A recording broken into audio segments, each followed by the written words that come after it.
অনেক অনেক বড়, এত বড় হয়ে গেছে গত 8 বছরে, এটা আমি ভাবতে পারিনি। কেন গত 8 বছর আমি নির্বাসনে ছিলাম।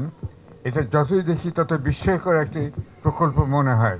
কিন্তু সব কিছু বলার আগে আমি আজকে জানাতে চাই আমার গভীর কৃতজ্ঞতা এবং শ্রদ্ধা যে 5জন সাংবাদিক নিহত হয়েছেন। সবারই মতামত ভিন্ন থাকতে পারে, কিন্তু সবাই আমরা এক মঞ্চে মিলিতও হতে পারি, সেটাই এটা প্রমাণ। যেমন আছে জোয়ার ভাটা, পথে যেমন আছে চড়াই উতরাই, এবং সবার মধ্যে সবই আছে। সে অর্থে তিনি আমাদের সবার মধ্যে একজন সাধারণ মানুষ, কিন্তু তিনি একজন অসাধারণ মানুষ অন্যদিকে।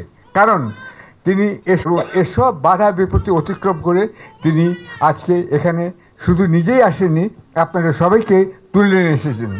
এবং তিনি অনেক জনহিতকর কাজ করছেন। মনে করি যে শুধু আজকে সম্মাননা নয়, আমি মিস্টার সোভানকে অনুরোধ করব যে তিনি ভবিষ্যৎ যে কোনো প্রকল্পে আপনাদের সন্তান সন্ততি যে উত্তরাধিকে তাদেরকেও যেন তিনি কর্মসংস্থানের ব্যবস্থা করে দেন। অনেকেই অল্প কিছু করে অনেক বাহবা নেন। মিস্টার সোভান কিন্তু খুব বিনয়ী লোক, তার মুখে দেখবেন সবসময় একটা মৃদু হাসি থাকে। এটা আমাকে খুব অবাক করে। আমি তার কাছে যখন প্রথম গেলাম তখন তার সঙ্গে অনেক আলাপ হলো, এবং তিনি আমাকে বললেন যে আমার জীবনে একটা মূল মন্ত্র হচ্ছে প্রচারেই প্রসার। অর্থাৎ যত প্রচার করবেন, পাবলিসিটি করবেন, তত প্রসার করবেন। এটা কিন্তু তার কাজের মধ্যে দিয়ে প্রমাণ করেছেন।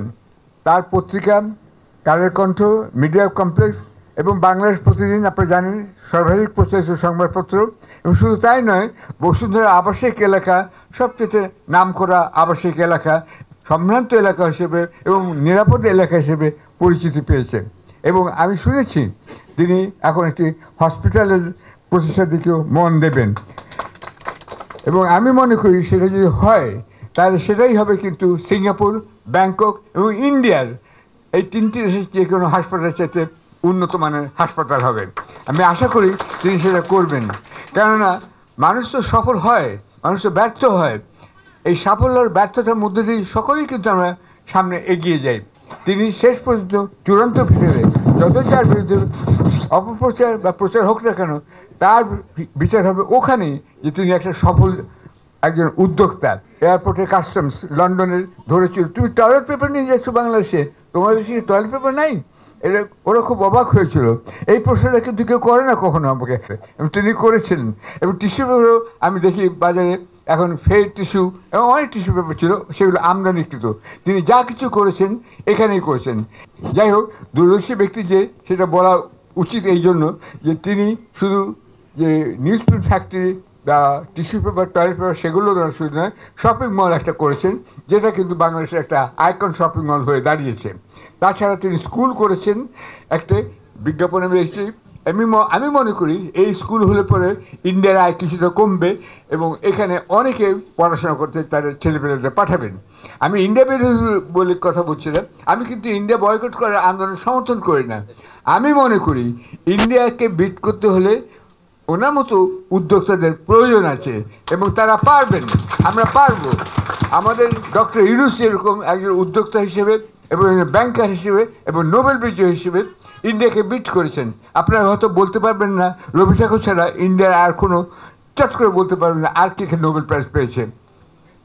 নোবেল প্রাইজ পাওয়ার পরে লোকে কিন্তু তার কথা ভুলে যায়, কিন্তু ইউনূস সাহেব এমনভাবে কাজ করেছেন তার নোবেল প্রাইজ কথা ভোলে না, এখানে না বিদেশে বিশেষ করে।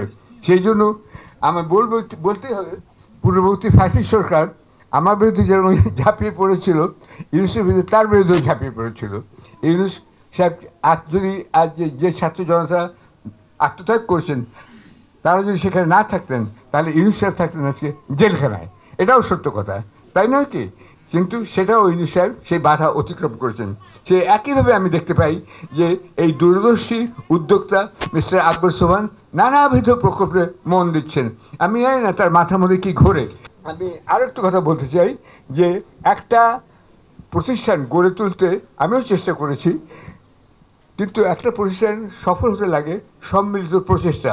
কালের কণ্ঠ এটা সম্ভবপর হচ্ছে যে আপনাদের সবার সাংবাদিক, কর্মী, অন্যান্য যারা আছেন তারা, এবং আপনারাও সেটা করতে পারছেন একজন যোগ্য নেতা, লিডার আপনারা পেয়েছেন মিস্টার আকবর সোবহানকে। সেই জন্য আপনারা সম্মিলিতভাবে কাজ করেছেন। কৃতিত্বতা রাখার নয়, প্রশংসা রাখার নয়, প্রশংসা আপনাদেরও কিন্তু প্রাপ্য। এটা আমি বলতে চাই। এবং সেই জন্যই আজকে একটা মিডিয়া কমপ্লেক্স এখানে দাঁড়িয়ে আছে, এবং সেই জন্যই আজকে আমরা এই উৎসবে যোগদান করতে পেরেছি। এটা একটা বিয়োগান্তক দিনও বটে, কেননা এখানে 5 জন যে আত্মীয়স্বজন এসেছেন তাদের কথা মনে করছি। এটা আমার কাছে একটু খারাপও লাগে, কিন্তু তারপরে আমি বলবো যে আশা করি ভবিষ্যৎ আপনাদের সবার সুন্দর হবে, কেন আকবর সোবহান আপনাদের দায়িত্ব নেবেন সেরকম একটা কথা প্রতিশ্রুতি দিয়েছেন। এবং তিনি হাসপাতাল করবেন, দেশের মানুষের সেবা করবেন, এটাই আমি আশা করি। তিনি করে চলেছেন, করে চলবেন, এবং আপনারা তাকে সহযোগিতা করবেন সর্বান্তকরণে, এই আশা করে আমি আমার বক্তব্য শেষ করছি। ধন্যবাদ সবাইকে।